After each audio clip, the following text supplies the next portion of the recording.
आरोग्य अंक 75वें वर्ष के कल्याण विशेषांक का संवर्धित संस्करण।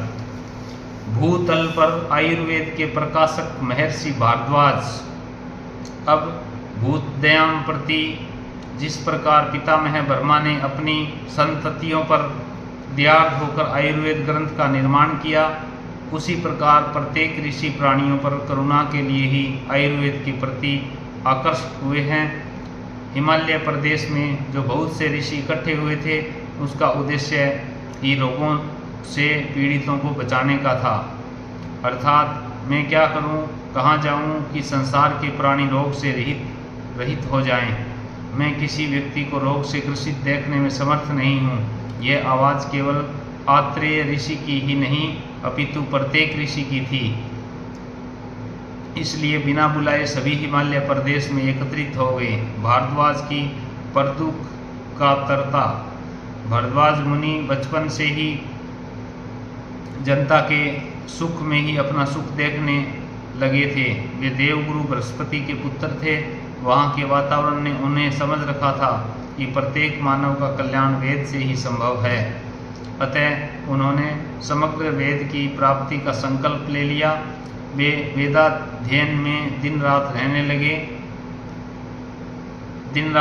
लगे रहते। वेद के मंत्र पर मंत्र आते जाते और उनकी समाप्ति कहीं दिखती न थी। इस तरह वेदाध्ययन में उनका 100 वर्ष बीत गया, किंतु वेद का कोई और छोर नहीं दिखाई दे रहा था। वे समझ गए कि केवल अध्ययन से समग्र वेद की प्राप्ति संभव नहीं है। इसलिए देवराज इंद्र की सहायता लेनी चाहिए और इस प्रकार अपने श्रम साध्य तप से उन्होंने देवराज को प्रसन्न कर लिया। देवराज ने उनकी आयु के 300 वर्ष और बढ़ा दिए। अथक श्रम में वे 300 वर्ष भी समाप्त हो गए, किंतु वेद के छोर का कोई पता नहीं लग सका। उनके अध्ययन रूपी तपस्या से देवराज बहुत प्रसन्न हुए। उन्होंने दर्शन देकर ऋषि भारद्वाज को कृतार्थ कर दिया तथा कहा कि वेद अनंत होते हैं। अनंता वे वेदा, वेद का कोई अंत नहीं होता। तुम अध्ययन से समग्र वेद नहीं पढ़ सकोगे, इसलिए सावित्रा विंचन नामक यज्ञ डालो, जिससे तुम्हें समग्र वेद का ज्ञान स्वतः हो जाएगा। दृष्टा होने से समग्र वेद का दर्शन। यज्ञ से सूर्य भगवान प्रसन्न हो गए। उन्होंने भारद्वाज को मंत्र दृष्टा बना दिया। ऋषि दृष्टा होने के बाद जिस अंश को चाहते थे, वेद का वह अंश उनकी आंखों के सामने वैसे ही लिखा हुआ दिखाई पड़ता जैसे हम अपनी आंखों से पुस्तकों में देखते हैं। डॉक्टर पॉल ब्रंटन ने महमूद द्वे की घटना में बताया है कि महमूद द्वे में कुछ ऐसी गुप्त शक्ति थी जिसके बल पर वह किसी के मन की बात को वैसे ही जान लेता था जैसे हम किसी किताब में देखकर पढ़ लेते हैं। डॉक्टर पॉल ब्रंटन की पुस्तक का अनुवाद गुप्त भारत की खोज के नाम से प्रकाशित हुआ। उसमें उन्होंने बताया है कि अध्यात्म विद्या की खोज में ये भारत आए। संयोग से उसी होटलों में ठहरे थे जिस होटल में मिस्र का तांत्रिक महमूद वे ठहरा हुआ था।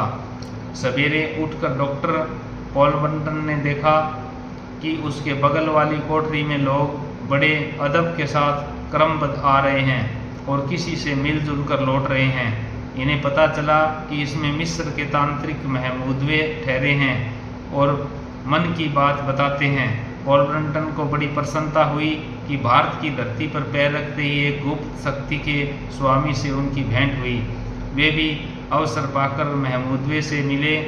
औपचारिक बातचीत के बाद उन्होंने प्रश्न किया कि हमने सुना है कि आप किसी के मन की बात जान लेते हैं, यह कहाँ तक सत्य है? महमूदवे ने मुस्कुराकर कहा, हाँ, यह सत्य है। कुछ मन में रखिए, प्रश्न कीजिए और मैं बता दूंगा। तरीका यह है कि आप अपने मन की बात एक कागज़ पर लिख लीजिए। मैं दूर बैठा हूँ, लिखते समय आप परीक्षा करते रहें कि मैं आपकी लिखावट को देख न सकूँ। इतना कहकर वह दूसरी ओर मुंह करके सड़क की ओर निहारने लगा। फिर बोला, अगर लिखना समाप्त हो गया हो तो उस कागज़ को मोड़कर हाथ में रख लो और लिखने की पेंसिल भी उसी हाथ में रख लो।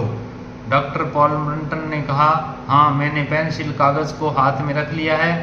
तब वह डॉक्टर के पास आकर बैठ गया और उसने कहा कि आपने जो पूछा वह प्रश्न यह है कि मैं 3 वर्ष पहले किस पत्र का संपादक था, और उस पत्र का नाम अपने हाथ के कागज को खोलकर पढ़ लीजिए। पॉल ब्रंटन ने बड़े आश्चर्य से देखा कि 3 वर्ष पहले जिस पत्र का वह संपादक था उसका नाम हाथ के कागज में लिखा हुआ था। लंबी कथा है, हमें इस घटना से यही देखना है कि उसके मन की बात को उस तांत्रिक ने कैसे पढ़ लिया। पूछने पर तांत्रिक ने रहस्य बताया कि मैंने कुछ प्रेत आत्माओं को वश में कर लिया है, उसमें मेरा मरा हुआ भाई भी है। उसका काम यह है कि दूसरे के मन की बात पढ़कर मेरी आंखों के सामने लिख देता है, मैं उसे बता देता हूँ। जिस तरह महमूद वे प्रेत आत्मा के द्वारा लिखी हुई अनुपूर्वी को पढ़ लेता था, उसी तरह ऋषि लोगों की आंखों के सामने भी वेद की अनुपूर्वी दिखाई दे जाती है। जैसे ऋषि बन जाने के बाद ब्रह्मा का हृदय रेडियो जैसा प्रतिफलन में सक्षम हो गया था, वैसे ही ऋषि भारद्वाज का हृदय भी रेडियो बनकर नित्य प्रसारित होने वाले वेद को मुख से प्रकट कर देता था, और उदास, अनुदात, सौरित तथा प्रत्यय इन चारों स्वरों के साथ ऋषि को यह मंत्र सुनाई भी पड़ जाता था। इस प्रकार वेद का जितना अंश वे चाहते थे उतना उनको प्रत्यक्ष दिखाई दे जाता था। इस प्रकार समग्र वेद को अध्ययन से नहीं पाया जा सकता, तपस्या से जाना जा सकता है। समग्र वेद के दर्शन और श्रवण से समग्र आयुर्वेद भी ऋषि भारद्वाज के हस्तगत हो गया, किंतु आयुर्वेद क्रियात्मक होता है। क्रियात्मक रूप ऋषि के पास नहीं था और रोगी रोग से पीड़ित होकर बिलबिला रहे थे। यह समस्या सभी ऋषियों के सामने थी कि रोगी रोग की पीड़ा से परेशान थे और क्रियात्मक रूप न जानने के कारण हिमालय के एक प्रदेश में इकट्ठे हो गए। उसमें प्राय शीर्ष स्थानीय सभी ऋषि थे। वहाँ बैठकर ऋषिगण जनता के रोगों को दूर करने के लिए उपाय ढूंढने लगे। अंत में सभी ऋषियों ने एक मत से ऋषि भारद्वाज को चुना कि ये देवलोक जाकर इंद्र से आयुर्वेद प्राप्त करें। इंद्र से प्राप्त किया जो आयुर्वेद होगा उसे हम लोग कर्म से पढ़कर रोग संबंधी भय से मुक्त हो सकेंगे। भूतल पर आयुर्वेद का अवतरण। ऋषियों की प्रेरणा से महर्षि भारद्वाज स्वर्गलोक गए। वहाँ इंद्र से अंगों सहित आयुर्वेद को पढ़कर पृथ्वी पर लौट आए और आयुर्वेद से पृथ्वी की जनता को रोग से मुक्त कर दिया। अन्य ऋषियों ने भी भारद्वाज का साथ दिया और वे दुनिया से रोग की आरती को हटाकर ही संतुष्ट हुए। शिष्य परंपरा की स्थापना। शिष्यों के द्वारा आयुर्वेद के उपयोगी तत्व से प्रत्येक प्राणी को लाभ पहुंचाने के लिए भारद्वाज जी ने शिष्यों को बढ़ाना आरंभ कर दिया। उनमें से एक महान शिष्य धन्वंतरी थे। ये वही धन्वंतरी हैं जो भगवान विष्णु के अंशावतार हैं और जिन्होंने समुद्र के भीतर मथे हुए औषधियों के कणों का उचित संयोजन कर अमृत जैसा दिव्य औषध तैयार किया था। काशीराज धर्म ने इन्हीं धन्वंतरी को पुत्र रूप में प्राप्ति के लिए घोर तप किया था। धन्वंतरी ने उनको वरदान दिया कि हम तुम्हारे यहाँ पुत्र रूप से अवतीर्ण होंगे। महर्षि भारद्वाज ने इन्हीं धन्वंतरी को सविधि आयुर्वेद प्रदान किया। धन्वंतरी तो धन्वंतरी ही ठहरे। उन्होंने महर्षि भारद्वाज से पढ़कर आयुर्वेद को 8 भागों में विभक्त कर दिया।